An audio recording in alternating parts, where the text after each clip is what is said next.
The Grand Chamber of the Galactic Council buzzed with nervous energy. Hundreds of different alien species filled the circular room, their voices mixing into a worried murmur. At the center of the chamber, a hologram showed a dying star, its angry red surface bubbling with massive solar flares. Council Speaker Gray, his tall silver form towering over the central podium, raised all four of his arms for silence. The chamber grew quiet, but the fear remained thick in the air. "The situation is worse than we thought," Gray announced, his translator converting his musical language into standard galactic common.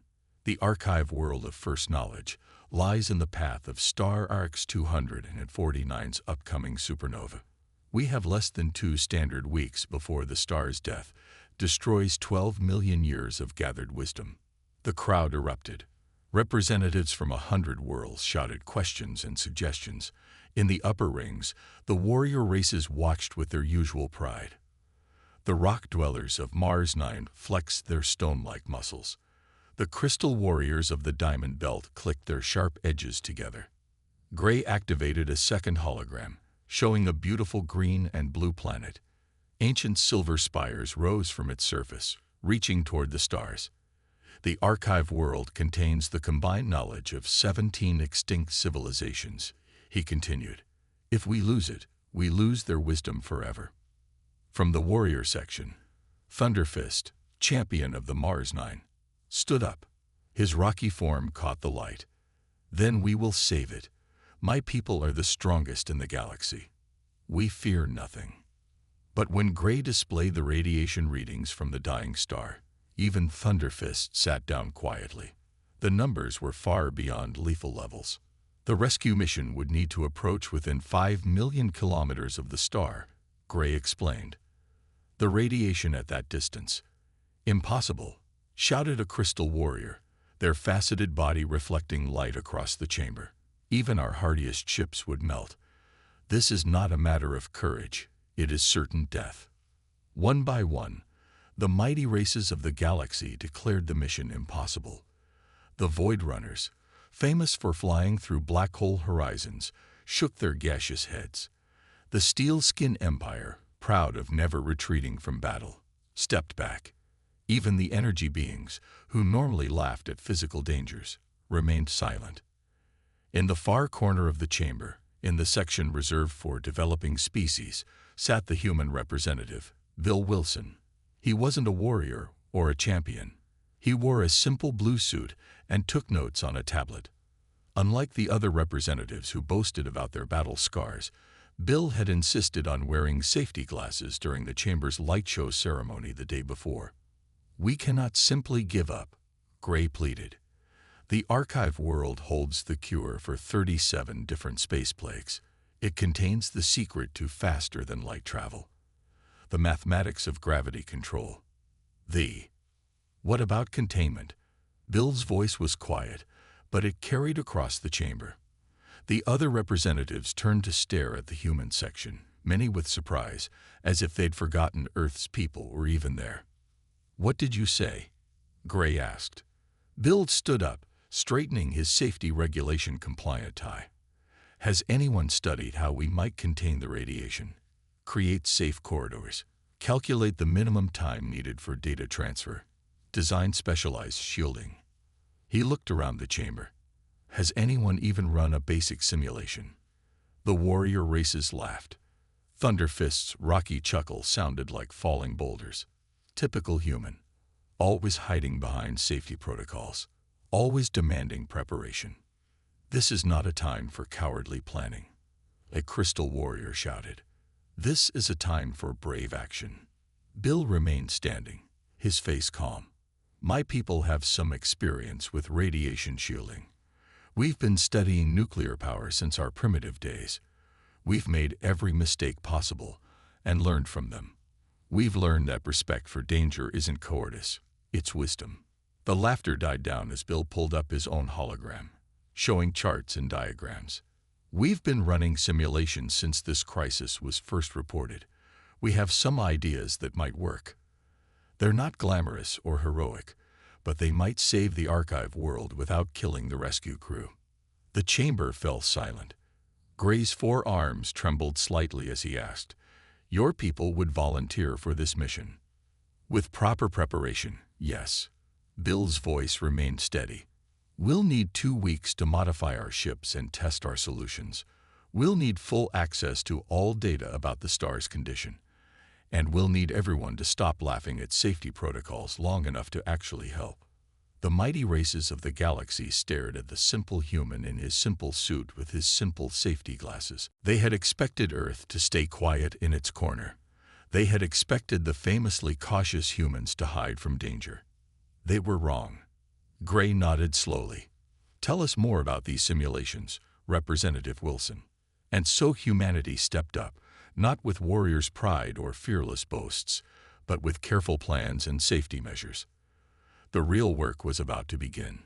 Captain Tom Reed stood on the bridge of the Earth ship, Prudent, watching his crew prepare for humanity's most important space mission.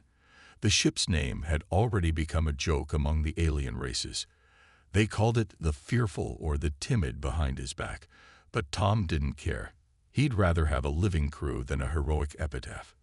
"Shield modifications at 90%, reported Engineer Alice Wright from her station. She wore the standard Earth Space Force uniform, complete with all 7 safety badges. Each badge represented hundreds of hours of safety training. Training that the warrior races considered a waste of time. "Keep me updated," Tom said, checking his tablet's safety checklist for the 5th time that morning. "How are the new radiation suits coming along?" "Testing the final prototype now," Alice replied. She pulled up a hologram showing a bulky white suit. "The aliens laugh at how thick we made them. Say their warriors would rather feel the radiation on their skin." Tom shook his head. "Their warriors won't be feeling anything if they get within range of that star."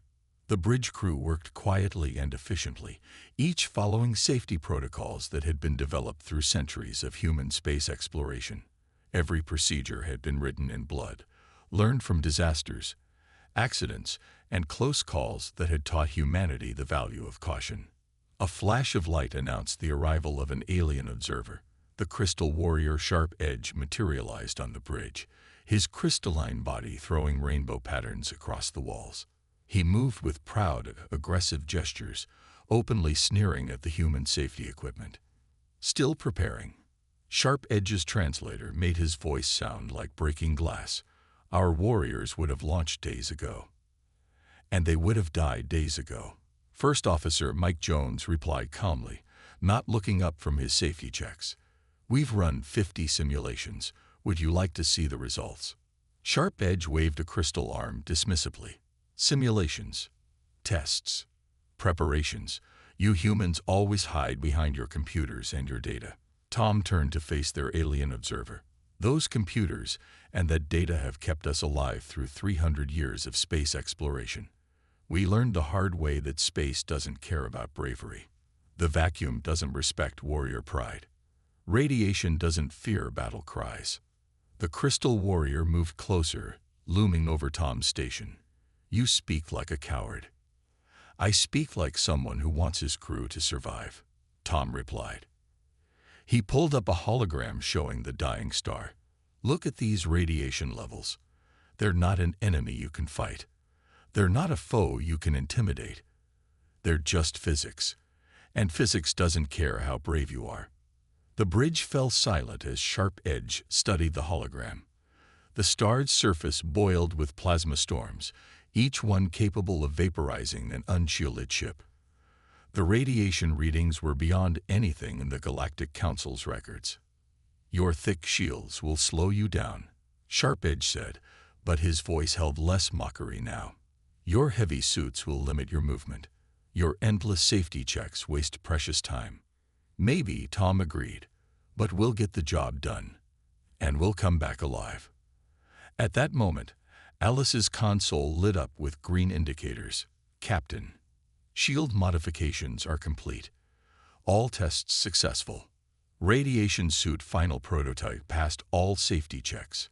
Mike added, "Production can begin immediately." Tom nodded, feeling a calm pride in his crew's methodical work. They had spent 2 weeks preparing while the warrior races mocked them. Now they were ready. "Sharp Edge," Tom said, turning to the Crystal Warrior. "Would you like to observe our final simulation? See how cowards handle a crisis." The alien hesitated, then nodded stiffly. Tom activated the ship's simulation mode, and the bridge lights dimmed. The holographic star grew larger, more threatening. "Beginning pre-launch safety checks," Tom announced.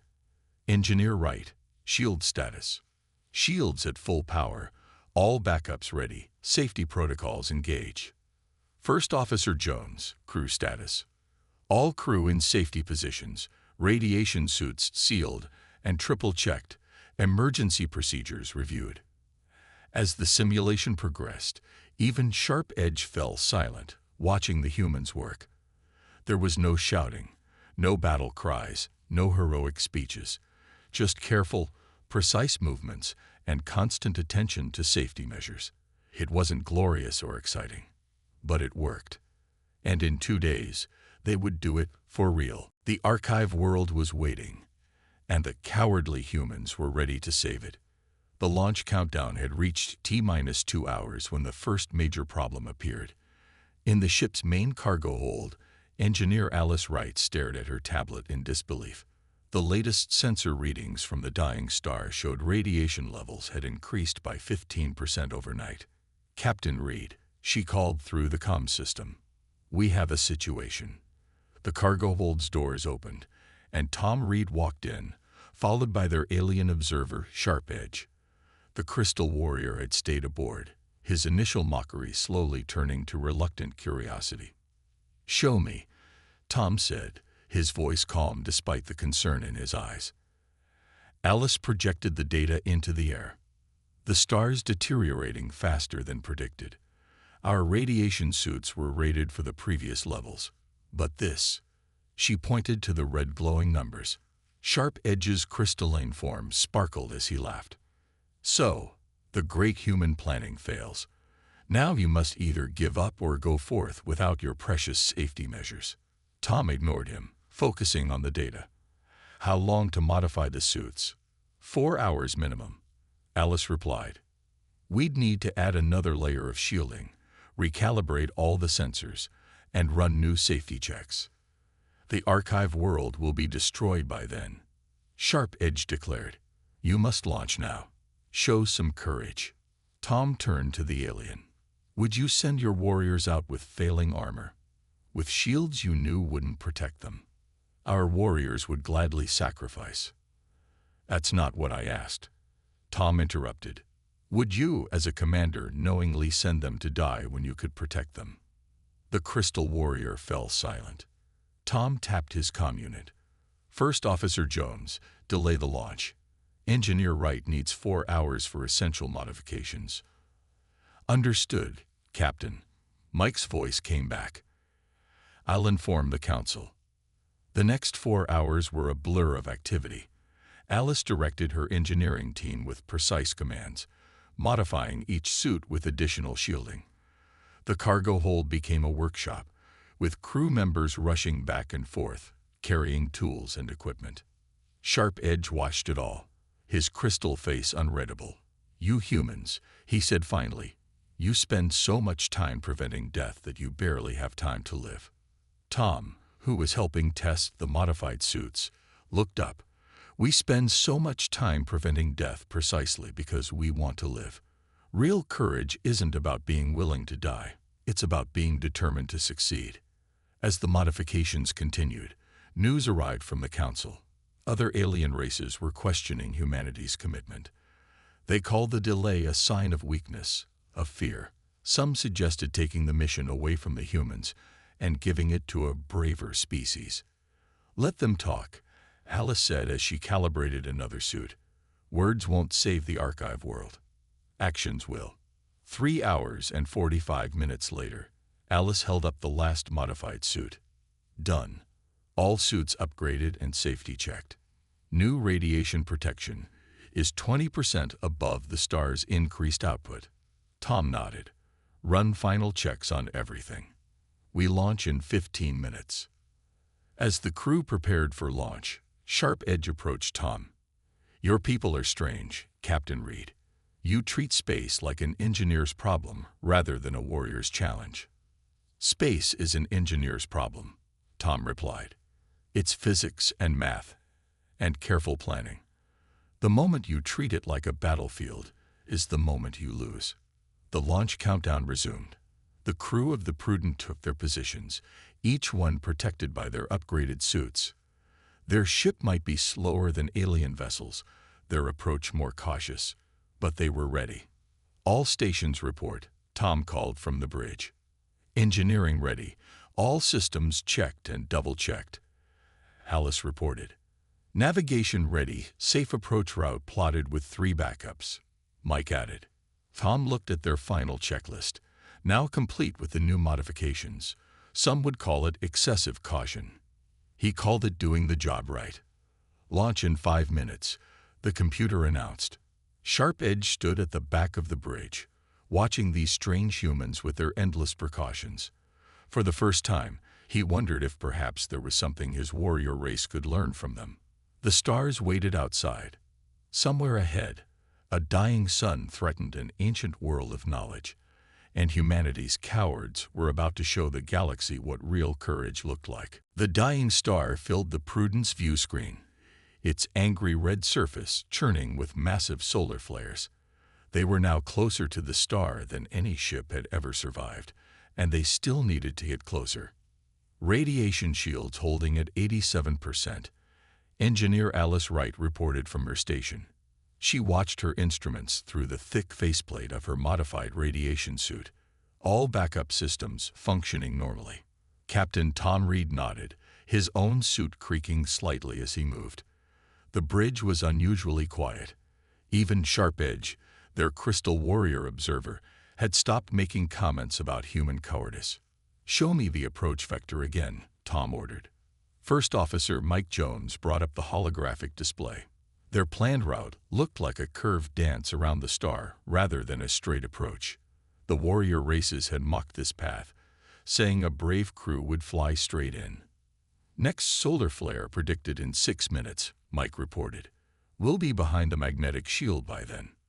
The Prudence route used the star's own magnetic fields as extra protection. It had taken days to calculate this path, but it would give them nearly double the shielding of a direct approach. Energy reading spike. Alice called out suddenly. Massive solar flare forming, much bigger than predicted. Sharp Edge's crystal body flickered with tension. A warrior would push through it. A dead warrior would push through it, Tom corrected. Evasive pattern delta. We planned for this. The ship turned smoothly, following one of their many backup routes. The flare erupted behind them, its energy barely touching their aft shields. Where a warrior race would have tried to tank the blast head-on, the Prudent simply wasn't there when it hit. Damage report? Tom asked. Minimal power drain to aft shields, Alice replied. All systems still in the green. The backup route worked perfectly, Captain. They continued their careful approach. The archive world was now visible, a small blue-green dot near the dying star. Its ancient towers still reached skyward, containing millions of years of knowledge waiting to be saved. Message from the Galactic Council, Mike announced. Other ships are standing by at the safe distance. They're taking bets on whether we'll make it. Tom allowed himself a small smile. I hope someone bet on the cautious humans. They're about to win big. The next hour was a demonstration of human precision. Every time the star threw a challenge at them, the crew had a prepared response. Solar flares were avoided. Radiation spikes were deflected. Magnetic storms were carefully navigated. We're entering minimum safe distance, Alice reported. Radiation levels are at maximum predicted levels. Shields are holding. The archive world grew larger in their view. Its silver towers glinted in the red light of the dying star. They had made it closer than any other ship had dared to come. Sharp Edge moved to stand near Tom's station. I must admit, Captain, your methods have proven effective. But surely now you will increase speed. The star could destroy everything any moment. No, Tom said firmly. "We maintain our careful approach. Slow is smooth, smooth is fast." "What does that even mean?" the Crystal Warrior demanded. "It means," Mike explained, "that rushing now would be the real danger. We stick to the plan. We trust our preparation." The Prudent moved steadily forward, maintaining its calculated speed. The crew performed their duties with calm efficiency, each movement practiced and precise. There was no cheering, no celebration yet. They weren't there to prove anything to the galaxy. They were there to do a job. "Beginning final approach to Archive World Orbit," Mike announced. "All parameters nominal." Tom watched the distance counter tick down. They had trained for this moment for weeks. Every crew member knew exactly what to do. "Prepare data transfer protocols," he ordered, "and get ready for the hard part." The real challenge wasn't reaching the archive world. The real challenge would be saving its vast stores of knowledge while a star died beside them. But as Sharp Edge was learning, if anyone could do it methodically and safely, it was these cowardly humans. The Prudent settled into orbit around the archive world, its enhanced shields holding steady against the star's fury. Phase 1 was complete. Now the real work would begin. "Data transfer at 30%. First Officer Mike Jones reported. His voice remained steady, despite the sweat visible on his face inside his radiation suit. Time remaining until star collapse. Approximately 40 minutes. The bridge of the Prudent hummed with focused energy as the crew worked to save the archive world's vast knowledge.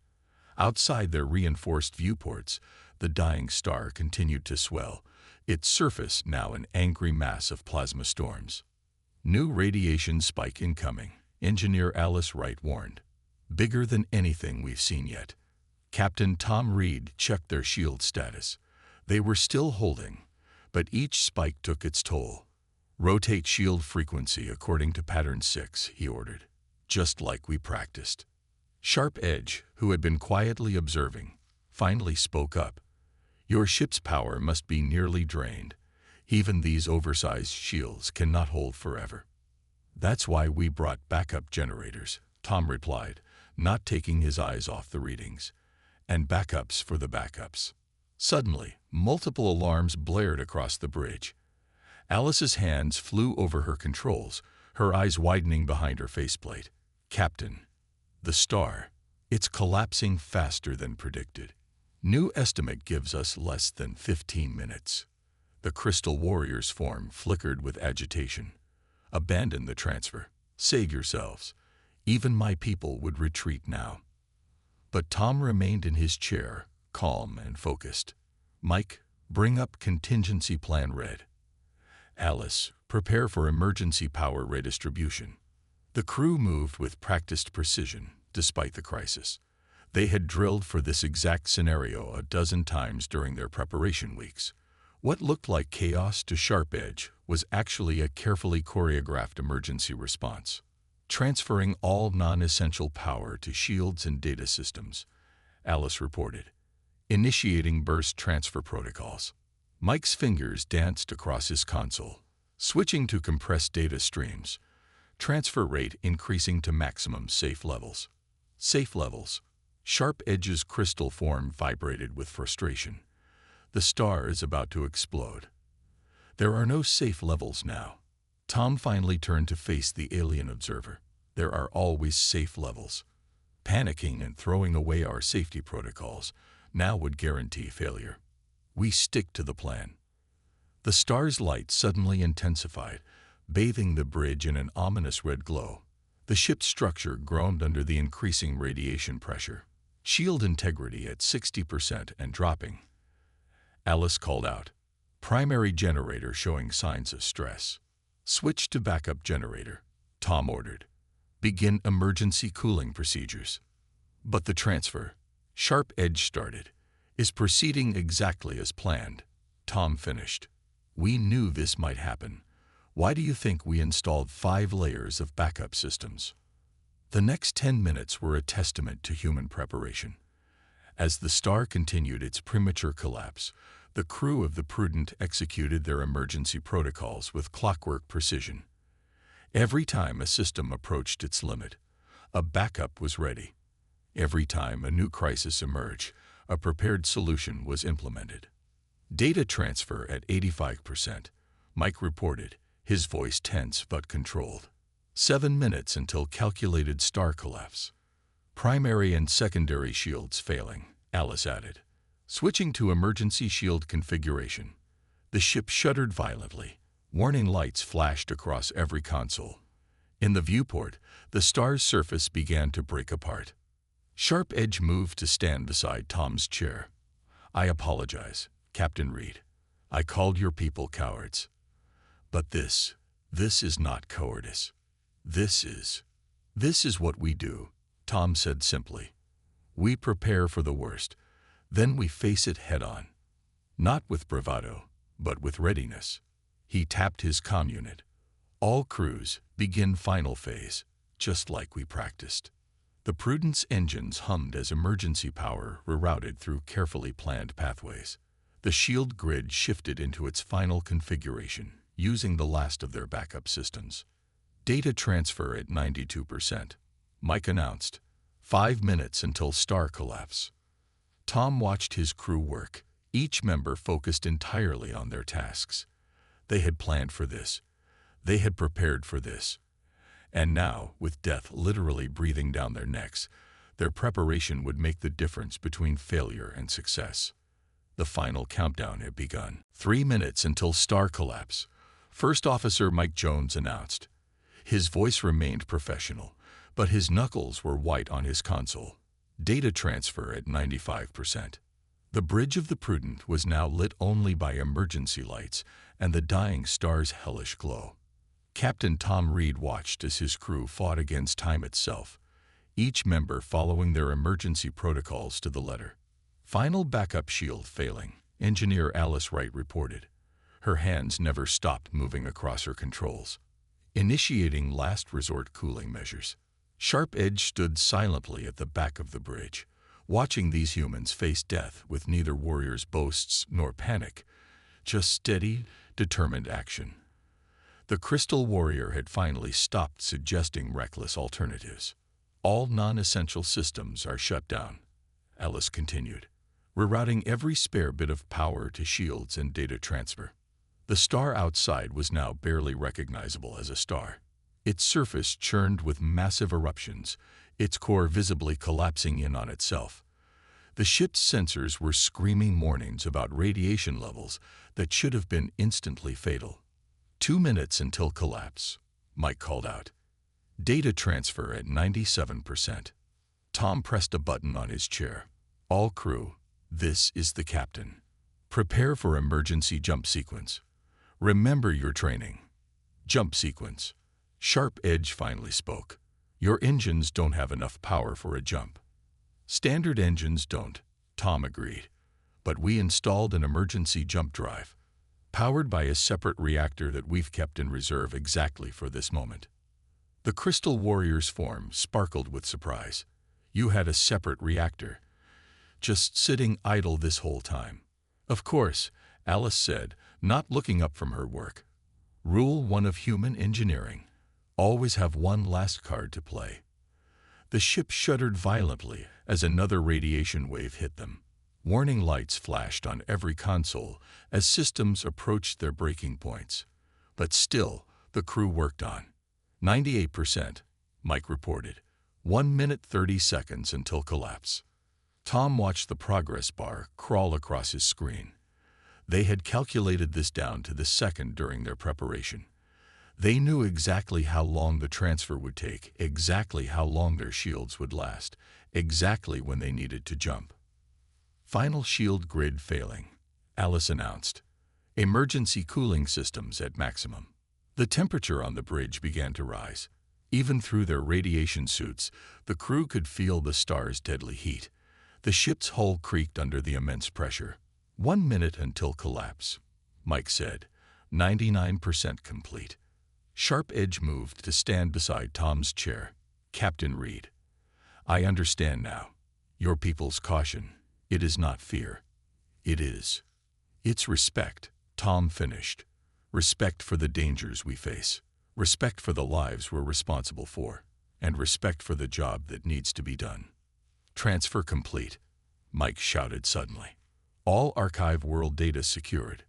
30 seconds until collapse. Alice added, emergency jump drive ready. Tom straightened in his chair. This was the moment all their preparation had been for. Initiate jump countdown. Everyone hold on to something. The ship's computers began the countdown. The star outside was now a nightmare of physics, its core imploding while its surface exploded outward. The Prudence hull screamed under the strain. 10 seconds. Mike called out. Emergency jump drive engaging, Alice reported. All power systems responding. 5 seconds. Tom looked at his crew, at their calm faces behind their radiation suits, at their steady hands on their controls. They had trained for this. They had prepared for this. They were ready. Jump, now. The emergency drive engaged with a sound like thunder. The dying star vanished in a flash of light, replaced by the blessed darkness of safe space. They had done it. Around them, the emergency lights began to come back on. System after system reported safe status. They were alive, their mission was complete, and they had saved 12 million years of knowledge. Not with battle cries or warriors' courage, but with planning, preparation, and the quiet determination that humans had learned through centuries of facing space's dangers. Sharp Edge's crystal form glowed with something that might have been respect. Perhaps, the alien said quietly, the galaxy has something to learn from Earth's cowards after all. The Grand Chamber of the Galactic Council was even more crowded than before. Representatives from every spacefaring race had gathered to witness humanity's report on the Archive World mission. The rescued data cores sat on pedestals near the center platform, their lights blinking steadily. Captain Tom Reed stood at the speaker's podium, still wearing his standard Earth Space Force uniform with all its safety badges. Engineer Alice Wright and First Officer Mike Jones stood beside him, their posture relaxed but professional. Sharp Edge, their former Crystal Warrior observer, had requested to stand with them. Council Speaker Gray raised all 4 arms for silence. Captain Reed, he said, his translator carrying his voice across the chamber, you stand before us having accomplished what the galaxy's mightiest races deemed impossible. The Council would hear your report. Tom nodded and activated the main hologram. It showed the Prudence' careful approach to the dying star, its methodical orbit around the archive world, and its final emergency jump to safety. We succeeded, Tom said simply, because we planned to succeed. We didn't trust in courage alone. We didn't rely on luck or skill or warrior's pride. We used every tool, every precaution, and every safety measure at our disposal. From the warrior races section came angry mutters. Thunderfist of Mars 9 stood up. You escaped like cowards. A true warrior would have stood their ground until the last possible second. A dead warrior would have stood their ground. Alice responded calmly. We escaped at exactly the calculated moment, using exactly the methods we had prepared. That's not cowardice. That's competence. Sharp Edge stepped forward, his crystal form catching the light. I thought as you did, Thunderfist. I mocked their caution, their endless preparation, their safety protocols. He paused, looking around the chamber. I was wrong. The chamber fell silent. For a crystal warrior to admit error was unprecedented. These humans, Sharp Edge continued, showed me a different kind of courage. Not the courage to die gloriously, but the courage to live purposefully. Not the courage to face death without fear, but the courage to face death with preparation. Mike brought up another hologram, showing the mission's statistics. We installed triple redundant systems for every critical component. We had backup plans for our backup plans. We spent 2 weeks preparing for a 6-hour mission. He smiled slightly. Some called it wasteful. We called it necessary. Thunderfist growled. And if your precious preparations had failed, then we would have died knowing we had done everything possible to succeed, Tom answered. That's the difference between bravery and recklessness. Bravery means facing danger with every possible advantage. Recklessness means throwing advantages away to prove you don't need them. Council Speaker Gray moved to stand beside the data cores. 12 million years of knowledge saved. 17 extinct civilizations' wisdom preserved. He turned to face the chamber.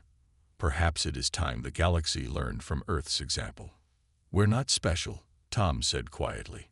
We're not braver or smarter or more skilled than any other race. We've just learned, through centuries of hard lessons, that space doesn't care about bravery. Physics doesn't respect warriors' pride. The vacuum doesn't fear battle cries. Alice stepped forward. Every safety protocol we follow was written in blood. Every precaution we take came from a disaster. Every backup system exists because someone somewhere died without it. That is our gift to the galaxy, Mike added. Not just the saved knowledge in these cores, but the knowledge of how we saved it. The understanding that true courage means using every tool at your disposal. The chamber was quiet now. Even the warrior races seemed thoughtful. Sharp Edge's crystal form glowed with quiet pride at standing beside these humans. Council Speaker Gray raised his arms again. The Council has heard Earth's report. Let it be recorded in our histories that when the bravest warriors stepped back, when the mightiest races declined, humanity stepped forward. Not with reckless courage, but with careful preparation. Not with warriors' pride, but with engineers' wisdom. Tom looked out over the assembled races and smiled slightly. We're happy to share our safety protocols with any race that wants them. After all, he added, the only thing better than a backup plan is having everyone else carry backup plans too. And so the galaxy began to learn that sometimes the greatest courage wears a safety badge.